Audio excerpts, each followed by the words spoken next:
Le lundi 23 octobre 2023, le Premier ministre Anatole Koliné Makosso a visité les centrales thermiques de Mpila et de Kintélé, gérées par la Société Énergie électrique du Congo. En effet, ces centrales serviront d'alimenter les tours jumelles et le Centre international de Kintélé lors du sommet des 3 grands bassins forestiers du monde. Pour le directeur général de EKRC, la centrale thermique de Mpila produira plus de 10 MW pour l'alimentation de ces tours jumelles. Là-bas, nous avons commencé à mettre certains groupes sur le réseau. Notamment, on a pu identifier déjà 6 groupes, dont 5 en ce moment sont déjà opérationnels sur le réseau. Il y a le 6e qui pose un peu de petits problèmes, mais on est là-dessus, de telle sorte que d'ici le soir, les groupes puissent être sur le réseau, on voit leur comportement. Après, on les déconnecte du réseau et on va faire un essai de dilotage.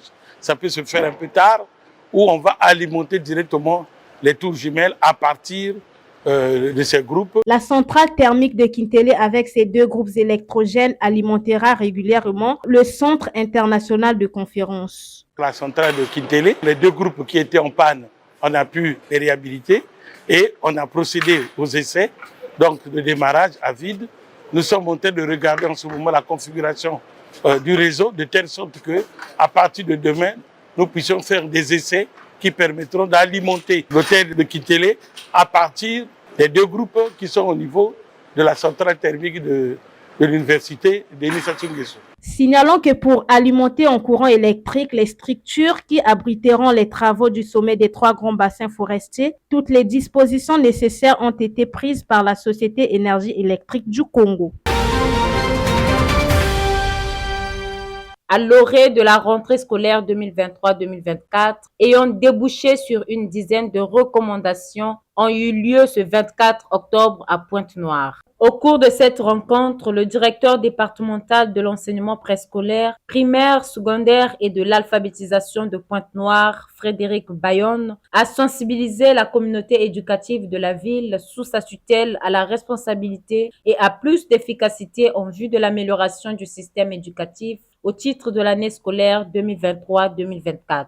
À l'issue de la série de restitution de ces assises, le directeur départemental de l'enseignement a décliné sa feuille de route au titre de l'année scolaire 2023-2024. Voici décliné ici 10 axes de travail ou interventions autour desquels les cadres et agents du département que nous sommes seront jugés et appréciés au titre de l'année scolaire 2023-2024. Premier axe, l'appel à la responsabilité. Deuxième axe, la maîtrise des effectifs. Nous l'avons dit l'année dernière. Troisième axe, lutter contre l'échec et le décrochage scolaire. Quatrième axe, rééquilibrer les emplois du temps et respecter le temps d'apprentissage. 5. Susciter des émulations internes et externes. Ici, il s'agira de mettre tout le monde dans un esprit de compétition objective. Donc, merci donc de fédérer nos énergies. Et puis, pour la bonne gouvernance, je suis en train de remercier du fond du cœur tous ceux qui sont en train déjà, au fond de dire « Ah, il faut que je quitte les mauvaises habitudes ». Le directeur départemental de l'enseignement a par ailleurs martelé sur le respect strict du temps d'apprentissage et le rééquilibrage des emplois du temps. Rappelons que la bonne gouvernance de notre système éducatif comme facteur d'amélioration des rendements scolaires a été le thème de la 25e session du Conseil national de l'enseignement. Une session à l'instar des précédentes, qui a permis aux participants de faire l'autopsie de la gestion du système éducatif à travers 12 sous-thèmes et d'envisager des perspectives susceptibles d'améliorer les rendements du système éducatif. Doter les étudiants finalistes de l'école normale supérieure et les enseignants des compétences pédagogiques Tel est l'objectif de l'atelier organisé par l'Agence universitaire francophone, au cours duquel plusieurs thèmes ont été abordés, entre autres les stratégies d'enseignement et la gestion des apprentissages. Mais sans formation, il n'y a rien. La formation, c'est au cœur. C'est vrai que des gens qui sont dans la salle, ils sont de l'école normale supérieure pour la plupart, qui ont déjà suivi une certaine formation, mais là, c'est plus pratique. On met à leur disposition ce qui doit vraiment, c'est en fait d'études des cas.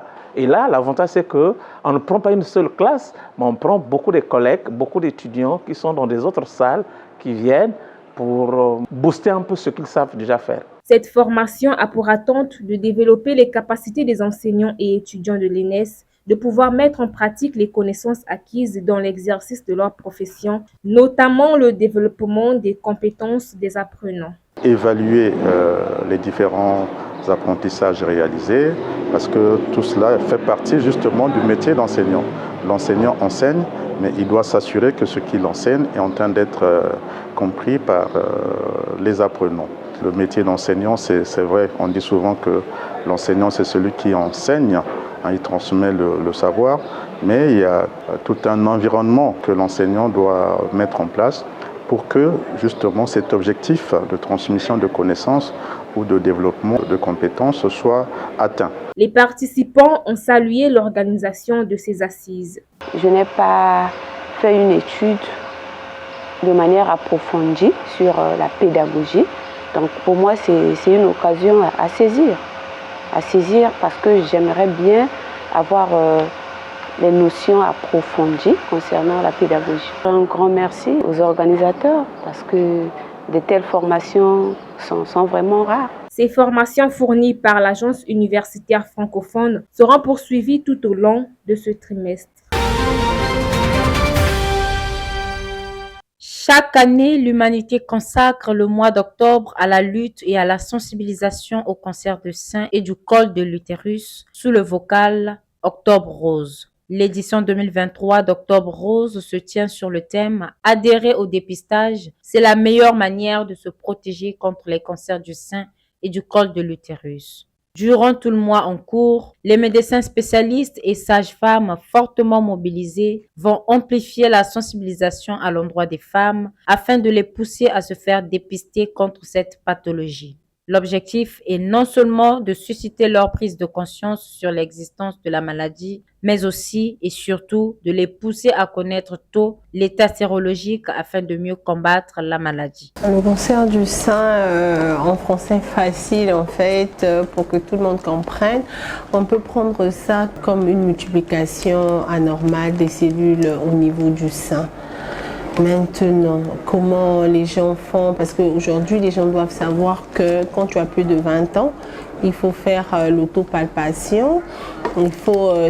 L'idéal c'est quelques jours après les règles. Tu fais l'autopalpation, ça veut dire que tu es devant un miroir ou tu es torse nu. Et si tu veux palper le sein gauche, tu fais avec la main droite, cadran par cadran. Tu essaies d'abord, tu regardes d'abord si la structure de la peau est la même. Tu regardes si il n'y a pas une lésion quelque part, parce que tu regardes le sein. Tu regardes si rien n'a changé d'abord du point de vue morphologique, et quand tu as déjà regardé ça, après tu essaies de palper cadran par cadran pour voir s'il n'y a pas une masse, et tu ne t'arrêtes pas là, tu vas au niveau du creux axillaire, tu regardes aussi si il y a une adénopathie, donc comme une petite boule.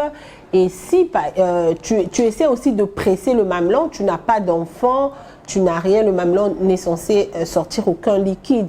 Donc si déjà tu remarques par exemple que au niveau du mamelon il y a un liquide qui est là, qui est en train de soudre, ça doit te tiquer. Tu te dis non, mais je vais voir un médecin. Ou en palpant au niveau des seins, tu te rends compte qu'il y a une boule, ça doit te tiquer. Mais il y a la glande mammaire, hein. Il ne faut pas oublier que dans le sein il y a la glande mammaire. Mais une boule autre, tu te dis que tu dois aller consulter un médecin, ou bien la structure de la peau au niveau du sein a changé. Tu te dis qu'il faut que j'aille consulter un médecin parce que là, ça ne va pas. Parmi les facteurs de risque figurent entre autres la première grossesse tardive à plus de 30 ans, la puberté précoce à moins de 12 ans, la ménopause tardive à plus de 55 ans, l'obésité, la consommation d'alcool et du tabac. Cette maladie qu'on trouve rare chez les femmes de moins de 35 ans est pourtant beaucoup fréquente chez les femmes de plus de 50 ans. D'où la nécessité de se faire dépister fréquemment afin de ne pas courir trop de risques. Mais les manifestations, c'est ça, parce que vous pouvez avoir une boule dans le sein qui vous emmène à consulter. Et quand vous consultez, parce qu'une boule dans le sein, c'est pas forcément un cancer, parce qu'un cancer, c'est une tumeur maligne en fait. Ça peut être un kyste, donc ça peut être une tumeur bénigne. Donc vous constatez que vous avez par exemple une masse au niveau du sein. Vous vous levez, vous partez en consultation. Et quand vous partez en consultation, le médecin va faire son interrogatoire. Il va faire son interrogatoire et puis après, il va compléter le bilan. On va peut-être faire une biopsie pour analyser la masse. La masse est de quelle nature? Et seulement si on connaît la nature de la masse, là, on peut vous dire, par exemple, vous avez un cancer de sein. Parce que quand on parle de cancer de sein, là, c'est déjà une tumeur maligne. Maintenant, souvent ici, chez nous en Afrique, les gens se laissent mourir. Ils vont attendre que le sein devienne... que le sein ait déjà une peau d'orange, qu'on ait déjà une altération de l'état général pour s'emmener. Là, on sait déjà la personne a une altération de l'état général, une personne qui n'a pas d'enfant, avec le sein qui fait soudre un liquide, avec le sein qui a la peau au niveau du sein qui est devenue comme une peau d'orange, avec les adénopathies axillaires, ça veut dire quand on palpe le creux de l'aisselle, on sent des boules. Et ça, on est à l'étape de cancer. Et puis ça, c'est sûr que ça n'a pas commencé le jour même. Ça, c'est sûr que la personne a bercé sa pathologie au fur et à mesure. C'est sûr qu'il se dit, ben, c'est la sorcellerie, c'est ceci. La personne a dû remarquer les changements progressifs parce que le cancer, il y a une classification. C'est pas on se réveille un matin et puis on a un cancer stade 4. Non, c'est avec le temps, l'évolution de la maladie, l'évolution normale de la maladie. Les gens doivent prendre conscience, ils doivent faire l'autopalpation et dès qu'ils remarquent ça ne va pas, ils viennent consulter. Le cancer, il y a des facteurs de risque. Il y a des facteurs de risque. Dans les facteurs de risque, on a des facteurs de risque modifiables, il y a des facteurs de risque non modifiables. On a des facteurs de risque, par exemple l'âge. Quand on est une femme avec un âge supérieur à 50 ans, on est exposé. Mais aujourd'hui, on voit aussi les cancers, c'est les jeunes. C'est les jeunes dames, le cancer du sein chez les jeunes dames. Quand tu as, par exemple, un parent de premier degré qui a fait un cancer de sein, tu es exposé aussi. Tu as la malchance, 50% de malchance de développer aussi un cancer de sein. Mais il y a des facteurs modifiables, comme le surpoids, le tabac, l'exposition prolongée aux hormones. Donc tout ça, le tabac, l'alcool, la prise d'alcool, le surpoids, l'exposition prolongée aux hormones, tout ça sont des facteurs de risque pour le cancer de sein. Cette maladie récurrente chez plusieurs femmes ne laisse pas pour compte les hommes, bien que le pourcentage reste insignifiant. Ainsi, pour vaincre cette pathologie, les femmes sont exhortées à se faire dépister en vue de permettre à chacune de connaître son statut avant que le pire ne leur arrive. Car, dit-on, un cancer dépisté tôt est facile à traiter et à guérir.